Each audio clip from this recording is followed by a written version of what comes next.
Bonjour, je me présente Jeanne. Au nom des jeunes programmateurs et programmatrices de la Maison de la littérature, je vous souhaite la bienvenue à notre seconde capsule vidéo ayant pour thème « Écrire la communauté ». Aujourd'hui, nous accueillons Laetitia Baumel, aussi gagnante de notre appel de texte, qui sera accompagnée par les artistes Sébastien Aymon et Christiane Vadnet. Suivant le principe de notre première capsule, que nous vous invitons à rattraper si vous ne l'avez pas encore vue, nous discuterons d'art, de littérature et de comment ces pratiques se rattachent à la communauté. Le tout sera animé par ma collègue Laurence Dubuc, jeune programmatrice. Je vous laisse avec elle. Commençons avec Sébastien Aymon, qui est originaire de Chibougamau. Elle a choisi de s'extirper de son incubateur boréal pour s'établir dans la ville de Québec et pour y étudier le cinéma, la langue française et la littérature à l'Université Laval. Depuis 2016, elle s'implique dans diverses activités littéraires de la ville de Québec en tant que poète du collectif Ramen et publie en 2018 son premier recueil de poésie aux éditions Hashtag, le recueil de poésie Hashtag Mon âme. Sa suite poétique, La dysphorie des lièvres empaillés, a été mise en nomination pour le prix de poésie de Radio-Canada en 2019. Et cette suite constitue le prototype de son second recueil, Notre-Dame du Grand Guignol, qui sera publié à l'automne 2020. Christiane Vadnet, notre seconde artiste invitée, est de Québec. Elle a publié en 2018 son premier roman, Faune, aux éditions Alto, pour lequel elle a gagné le prix de la création littéraire Ville de Québec et Salon international du livre de Québec, ainsi que le prix des horizons imaginaires. Et son livre sera bientôt publié en anglais et en espagnol. Elle collabore régulièrement à des revues et à des projets qui font interagir l'écriture avec d'autres disciplines artistiques. Son engagement envers l'avancement et le rayonnement du milieu littéraire lui a valu le prix de l'Institut canadien de Québec en 2019. Et finalement, la deuxième gagnante du concours qui a été organisé par les jeunes programmateurs est Laetitia Baumel, qui est née en France, mais qui, depuis 2007, s'enracine au Québec. Et puis, Laetitia, en plus d'être autrice, est musicienne, herboriste, et elle termine actuellement une thèse sur les rapports entre culture et agriculture. Elle publie régulièrement dans des revues et a signé 2 recueils de poésie parus aux éditions d'art Le Sabord. Son travail d'écriture explore les thématiques du corps, de la maternité, de l'abandon et de la folie. Elle est lauréate de plusieurs prix de poésie. Elle couvre actuellement divers projets d'écriture fictionnelle et collabore à l'international dans le domaine artistique. Elle porte également le chapeau d'enseignante de création littéraire à l'Université Laval et a en outre reçu en 2019 le prix d'innovation en enseignement de la poésie. Donc, merci beaucoup, Laetitia. On va te laisser faire la lecture de ton texte « Nous sommes nombreux sous nos peaux rassemblés ». Nous sommes nombreux sous nos peaux rassemblés. Round 1. Depuis des jours, je rase les murs. Il me semble que ça fait des jours, peut-être des semaines. Je suis devenue chienne à langue pendante que l'on regarde avec pitié. Non, je suis chienne tondue qu'on ne regarde pas. Le mois passé, des orages ont éclaté rue Saint-Jean-Baptiste. Une amie d'un ami a dit ou su ou quelque chose comme ça. Toujours est-il qu'on lui a dit, à elle, que j'avais frenché son mec et pas qu'une fois. Toujours est-il qu'on ne lui a pas dit la vérité. On a relayé des idioties. Les gens préfèrent les raccourcis, la bien-pensance. On lui a dit que j'étais malheureuse et même battue. On lui a dit des mots clichés pendant que moi, j'aimais de tout mon sang avec des morts et des étoiles et de la terre au fond du cœur. Round 2. Quand elle a su, elle a ri jaune. Elle a d'abord cru aux rêves qui la reviennent tenter de temps à autre lorsque la lune est noire, que l'autoroute gronde trop fort derrière les vitres de Limoilou. Quand elle a su, des squelettes féminins se sont levés sans bruit, amour perdu, baisers volés, échangés sous les paravents d'une librairie avec celui qu'elle garde là, de toute la force du désespoir entre des bras qui assassinent. Oh, pouvait-il avoir osé recommencer, désobéi le petit gars aux yeux si pâles, aux joues profondes?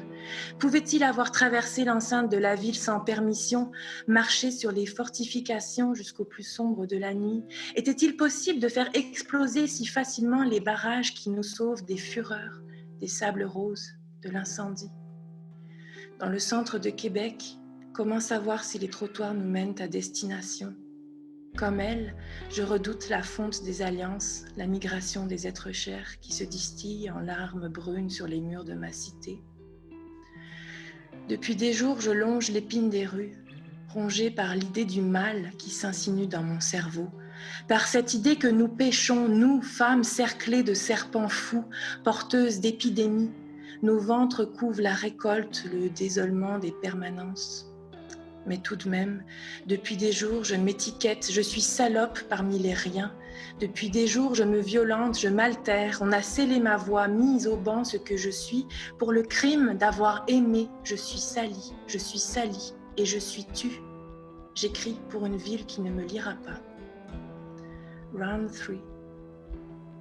Au passage piéton, pourtant, je le vois bien, nos regards se croisent et multiplient leurs troupeaux l'espace d'un instant. Nous déshabillons nos corps en rêve parce que l'immense coule en nous comme l'espérance, parce que nous sommes simples et nus comme le pain qui se partage encore chaud du lieu de sa naissance.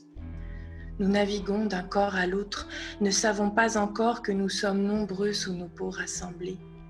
À l'orée de nos baisers, nous plantons le partage, de longues tresses nouvelles. Nous retenons nos hordes à l'orée des baisers, nous apprenons la langue des ressacs. Nous sommes papillons cosmiques brûlés à la lueur de l'ouverture. Assoiffés, nous buvons salive, accouplons muscles sans couleur nos sexes jusqu'au centre de la terre. Aujourd'hui, les mains n'ont plus de frontières. On aime en grand, nos chambres ploient. Aujourd'hui, nos génomes éclatent pour la douceur de l'adultère. Aujourd'hui, tu ne vaux pas mieux qu'hier. Ta couche sans âge enfante plus d'amour que tu n'en peux contenir. Ton ventre est un four où l'humanité entière se serre avec les loups, brûle ses chairs pour des temps immémoriaux de plaine, de lave et de lascaux. Aujourd'hui, tu es en chasse contre toi-même. Tes cellules fument, tu aimes si fort que tu te blesses et te demandes ce qu'il y a de mal à porter un autre jusqu'au bout de lui-même. Round 4. Pendant longtemps, il fallait fondre nos noms à ceux des autres, porter l'éclat de leur destin. Pendant longtemps, nous habitions une maison, délimitions des parcs, des bordures. Pourtant, dit-on jamais « j'ai un ami, un seul ami ». Dit-on jamais « je n'aime qu'une fleur, qu'un seul pétale », une fleur unique d'une seule planète dans les millions de milliers de galaxies.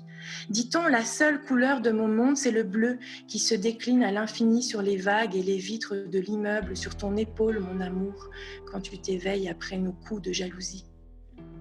Dit-on à nos enfants d'aimer leurs sœurs, d'haïr leurs frères? Dit-on jamais « je ne mange pas d'autre gâteau que mon éclair » dit-on jamais, je n'aimerai jamais que toi. Round 5. Et comme nous devisions, des temps étranges ont peu à peu rendu l'envers des choses. Et les angoisses postées à la fenêtre, nous avons hissé des drapeaux blancs, des arcs-en-ciel dans l'attente des lettres du printemps. Puisqu'ici tout coule et flambe, nous avons fermé une à une les lumières de la maison. Les avions dorment, l'arbre rêve. Nous nous résignons à l'abstinence. Tous ensemble, nous apprenons le précipice. Le temps est lourd pour nous qui mourons. Il y a ta respiration qui éclot et qui palpite au creux de ma mémoire quand tu t'endors. Il y a l'ambre de mes seins, les ombres sages. Je vous le dis, nous n'existons que pour la lente tombée des corps au creux des draps. Round dernier. À moi qui parle et qui écrit, à moi les langues de poivre noir, à moi les vents contraires, je veux aimer car je suis libre, car je suis souple comme ces champs qui traversent les branches et la grisaille. Je nous honore, j'honore ces peaux qui nous parlent de loin, de plus loin que l'avenir de nos présences. Nous vivons pour le faisceau, pour le multiple. Nous vivons, je ne dirais pas distanciation sociale, je ne dirais pas ce qui me nie. Je suis ouverte et je suis chienne à langue pendante, je le sais, mais j'aime et c'est ainsi que je vivrai parmi les miens. Merci beaucoup, Laetitia. C'était une très belle lecture de ce texte. Merci de nous l'avoir partagé également. Premièrement, j'aimerais t'entendre au sujet de la ou des communautés que tu as explorées dans ton texte. C'est une bonne question. Je l'ai pas tellement vu en termes de communauté, plutôt qu'en termes d'éclatement de communauté, au contraire. Parce que, justement, moi, ce qui me frappe avec la crise sanitaire qu'on est en train de vivre, puis qui m'a frappée à d'autres occasions, c'est à quel point, en temps de crise en temps de crise, on va dire ça, on se reconnecte à justement notre humanité la plus simple, la plus pure, la plus basique, essentielle, c'est-à-dire qu'est-ce qui fait qu'on est tous des humains, peu importe notre sexe, notre religion, notre orientation politique ou autre. Puis là, dans ce temps de COVID-19 qu'on vit, on se rend compte que tout le monde, ce qui nous manque, c'est nos amis, c'est notre travail qu'on aime, c'est aller se promener dehors. C'est des choses très, très simples. Et je trouve que souvent, on est très déconnecté, en fait, de ces choses-là. Et que dans les revendications de communauté, souvent, pour bien faire, parce que souvent, quand on revendique quelque chose pour valoriser une communauté, pour défendre cette communauté, défendre ses droits, ce qui est tout à fait nécessaire, mais malheureusement, ça crée aussi des cloisons et des murs, et on oublie qu'en fait, ce qui nous relie, c'est des passions, c'est des amours, c'est des amitiés, c'est des sentiments que tout le monde partage, et on est obligé de se battre, on est obligé de revendiquer nos communautés, mais j'aimerais tellement qu'on puisse voir cette communauté humaine, en fait, plus largement, qu'on est tous rassemblés dans le même bateau. Et donc, ce texte parle un peu de ça, en fait, parle du fait que malheureusement, on cloisonne beaucoup de choses, on empêche des choses naturelles, des sentiments naturels d'exister, et pourtant, on est tous pareils. Peu importe dans quel pays on voyage, peu importe dans quelle communauté justement on se place, on a tous des coups de gueule, on a tous des amours, des passions, etc. Puis c'est un peu de ça que je voulais traiter dans ce texte-là.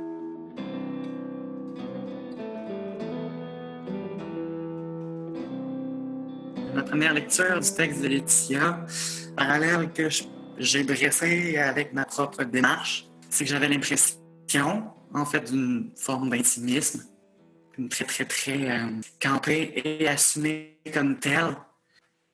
Et la meilleure façon de témoigner de ce qui se passe dans la communauté, c'est de parler de moi-même, de mettre en scène un espèce de jeu qui forcément va se trouver influencé par les événements, par la communauté. C'est pas du tout la même lecture que ce que me propose Laetitia, mais moi, c'était mes impressions de lecture. C'est exactement ça qui m'a frappée en la lisant aussi, puis en l'écoutant. D'une part, cette espèce de chaleur-là, ce désir de tout embrasser d'un personnage qui a vraiment très soif de multitude et tout ça. Puis le discours autour de la corporalité dont parle Laetitia, le fait que nous sommes des corps, je pense que ça, c'est quelque chose qui est important à mettre en valeur, qu'il est toujours de toute façon, mais ça ressort très bien dans ce texte-là. Puis je pense que des crises comme celle qu'on vit actuellement mettent justement de l'avant le fait qu'on est des êtres mortels, parfois un peu coupés de la terre, hein, parfois un peu coupés de cette corporalité-là dans la crise écologique, parce qu'on vit dans un monde super virtuel. Et puis là, la crise nous le montre vraiment parce que d'une part, il y a des gens qui vont au front, qui sont à risque. Il y en a d'autres qui sont comme moi en télétravail et passent vraiment beaucoup de temps à faire des rencontres Zoom, mais sont dans une espèce de monde totalement virtuel. Donc, cette espèce de désir-là de vrai, de connexion, là, c'est à la communauté humaine, mais je pense même que, moi, ma sensibilité à partir du texte de Laetitia, je le verrais même plus largement, de dire cette connexion-là avec le matériel, puis avec le monde qui nous entoure, puis avec le vivant. Je suis tellement heureuse, là, depuis le COVID-19, de voir des gens qui prennent des marches, qui jouent dehors, qui vont ramasser des fleurs. Ça paraît bête, mais on n'a jamais le temps de faire ce genre de choses, puis, tu sais, d'ouvrir et... Puis bon, c'est sûr qu'il y avait aussi la communauté, dans une partie du texte, ce jeu aussi, qu'on voit qu'il y a eu une rivalité avec le milieu littéraire. J'écris pour une ville qui ne me lira pas. C'est drôle parce que, c'était une phrase qui était un peu opaque pour moi dans le texte. J'écris pour une ville qui ne me lira pas, puis je me disais, moi j'aime ça, voir des textes qui se passent à Québec. Il y a ça aussi, hein, dans le fait de, je sais pas, dans ton texte, on sent, tu parles des autoroutes de Limoilou, tout ça, donc on se sent très comme campé dans un réel qu'on connaît pour nous qui habitons à Québec. Puis ça, c'est quelque chose de rare. Puis j'étais là, pourquoi la ville me lit pas? Ça restait un peu mystérieux quand même dans le texte. Ouais, peut-être que c'était trop hermétique, là, ce passage-là. Mais c'est sûr que oui, le rapport à Québec est important dans ce texte. Alors, je m'identifie forcément au jeu, là, mais ce jeu est plus large que moi, je pense. Et moi, Québec, c'est sûr que personnellement, c'est une ville qui, pour moi, je l'ai tellement explorée, c'était en marchant, en vélo, dans tous les sens. C'est une ville où j'ai vécu tellement de choses. Pour moi, j'appartiens tellement à Québec, et Québec est en moi tellement plus que n'importe quelle autre ville Et ça pouvait se passer que dans ce lieu-là. Et donc c'est aussi pour ça la communauté, c'était la communauté littéraire de notre ville, puis le territoire plus largement. Mais oui, peut-être que ce passage-là est plus personnel, disons. Une communauté implique une série de codes par rapport auxquels c'est inévitable de devoir se positionner. J'estime que les thèmes sociaux plus larges, comme la discrimination, ça émerge naturellement de cette démarche-là. C'est une façon tout simplement de jeter mon être en pâture à ceux qui pourront s'y reconnaître. Et de cette façon-là, oui, j'espère solliciter un sentiment de communauté, une façon de rejoindre les gens de cette façon-là. C'est beaucoup ce qui arrive dans les communautés queer. Si je me fie à mon bagage personnel, on va chercher des représentations pour se voir, pour avoir une forme de validation. Cette personne-là a des expériences similaires. Ça rend donc les miennes valides. Ça fait en sorte que, voilà, je sens que j'existe comme être humain, comme sujet, comme je. L'institution, ma tendance est de rester un peu mentalement loin de ça parce que ça peut faire facilement disjoncter. J'essaie d'oublier un public quand j'écris. C'est pas dans cette... c'est old school, j'écris pour exprimer quelque chose et j'ai eu de la chance dans du travail, oui, mais aussi de la chance dans la réception de ce que j'ai pu élaborer. Je rejoins beaucoup ce qu'il dit, peut-être, comment dire, que je suis moins dans l'expression de l'identité, là, peut-être dans ma démarche, ouais. Mais le fait de se couper de la communauté pour écrire, je pense que c'est vraiment important parce que quand on arrive devant un texte, on est fort de toutes les lectures, de toutes les expériences qu'on a vécues, du contexte social. En même temps, si on passe notre temps à penser à « Oh mon Dieu, qu'est-ce que telle personne va penser? Qu'est-ce que tel lecteur va penser? Pourquoi j'écris ça? Je ne suis pas d'accord avec ce que j'écris. » Si on ne se laisse pas aller dans une espèce de bulle totalement fermée du reste, je pense qu'on ne peut pas porter un texte au bout de lui-même. Je pense que, justement, c'est une expérience de liberté radicale. Moi, il y a une phrase que j'aime beaucoup, je pense que c'est Virginia Woolf qui l'a dit, j'espère que je ne me trompe pas, qui dit qu'une femme, pour écrire, doit se couper de l'ange du foyer. Moi, c'est quelque chose que j'essaie vraiment de faire, de me couper de mon être qui se veut un peu perfectionniste ou un peu bien correct dans la société pour écrire ce que j'ai à dire. Puis c'est dans l'acte de publication, je trouve que la communauté revient, où là, on se dit, est-ce que ce que j'ai écrit, c'est pertinent? Qu'est-ce que ça veut dire aux gens? Qu'est-ce qu'ils vont en comprendre? Pourquoi je mettrais ce texte-là dans le monde? Comment on va le... Et donc, pour moi, ce qui est très lié à la communauté dans l'acte d'écrire, c'est l'acte de publication. Parce que l'acte d'écrire, forcément, je pense qu'on l'écrit toujours un peu pour soi-même, pour voir...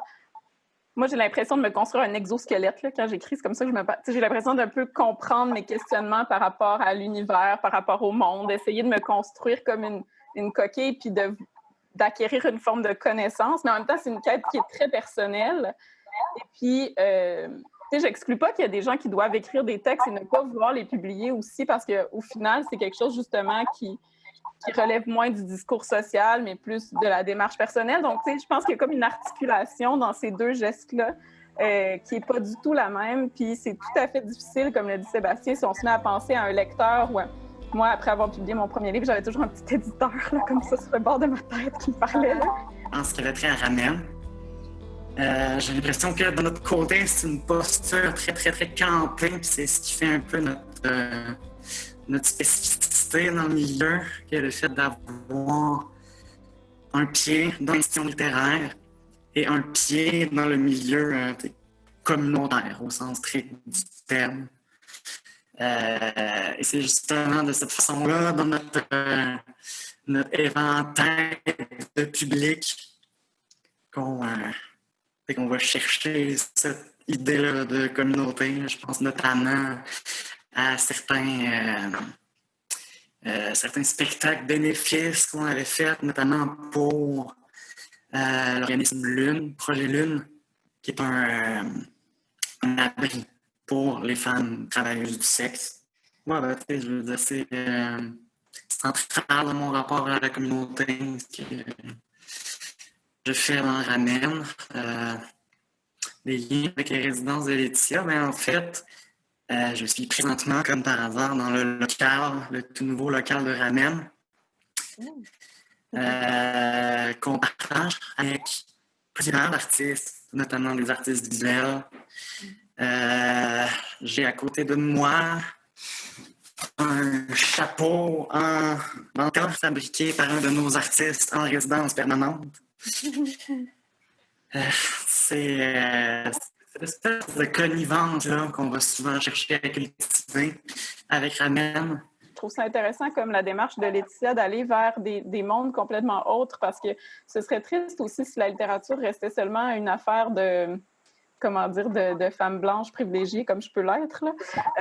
Il y a aussi, je veux dire, il y a des gens qui sont, parfois le mot littérature peut leur faire peur et je pense que c'est simplement par une certaine image qui est véhiculée parfois dans la société, alors que la littérature, justement, elle peut parler à tout le monde et pas seulement aux littéraires, aux artistes. Moi, j'aime ça les démarches aussi qui vont vers, oui, les autres arts, mais aussi même les autres domaines, sphères de la société. Tu sais, moi, j'essaie d'aller vers la science, les sciences pures, essayer de trouver une poésie dans les mathématiques, dans la biologie, dans tout ça, parce que je pense que c'est important que la littérature parle au monde et ne parle pas que d'elle-même, même si c'est important qu'elle parle d'elle-même aussi. Puis il y a plein de super œuvres qui, par exemple, mettent en scène des écrivains, mais je trouve ça important, ou en tout cas pour moi, ça reste important de parler d'un univers autre et d'aller vers des univers autres, même dans d'autres sphères de savoir. Tellement d'accord. Je trouve que ce que tu dis, c'est fondamental, puis pour plein de raisons, parce que déjà, ça peut renouveler aussi notre imaginaire d'écrivain. Je pense que d'aller voir ailleurs, dans d'autres domaines, dans d'autres champs de la vie humaine ou de la vie en général. Puis aussi, ça rejoint ce que disait Sébastien au tout début de la discussion, la posture d'humilité quelque part. Moi, j'ai l'impression que souvent, je me force aussi à aller, à me dire, bon, j'ai l'impression que je me fais une image où j'ai des préjugés malgré tout sur telle ou telle activité. Puis non, je vais aller voir ce qui se passe, comment vivent ces gens-là, même dans le cadre de mes voyages. Mais dans tous les cas, il n'y a pas ce côté noir et blanc. Et j'ai l'impression que quand on reconnecte au naturel, donc à la nature en nous, justement, ce côté bien et mal saute. Et c'est ça que dans mon texte, je parle. Quand je parle quand on aime plusieurs personnes en même temps, par exemple, exit les traditions, exit la religion, exit la morale et on aime. C'est naturel. On est porté à aimer telle personne ou telle personne. Et là, d'un coup, toute morale disparaît. Si on était libre d'aimer qui on voulait, sans qu'il y ait de jalousie, qu'il y ait de oh mon Dieu, d'être choqué, de restrictions, en fait, ce serait très, très différent. On reviendrait à un état de nature. Évidemment, on n'est pas que ça, on est des humains. Donc, on a des règles, on a des codes, on a des lois, on a tout un ensemble de choses. Mais c'était une réflexion là-dessus, disons. Merci beaucoup à vous trois. C'était vraiment plaisant de jaser avec vous. Voilà qui conclut ce deuxième épisode de notre capsule vidéo. Merci aux artistes et à Laurence pour ces échanges. On espère que vous avez apprécié la discussion et on vous remercie d'avoir été à l'écoute. N'hésitez pas à écrire vos impressions dans les commentaires. Ces vidéos-capsules étaient le dernier projet organisé par la cohorte 2019-2020 des jeunes programmateurs et programmatrices de la Maison de la littérature et nous tenons à vous remercier pour votre présence et votre participation tout au long de l'année. Nous vous invitons à suivre la page Facebook de la Maison de la littérature pour vous tenir au courant des prochains événements. Prenez soin de vous et à la prochaine! Merci!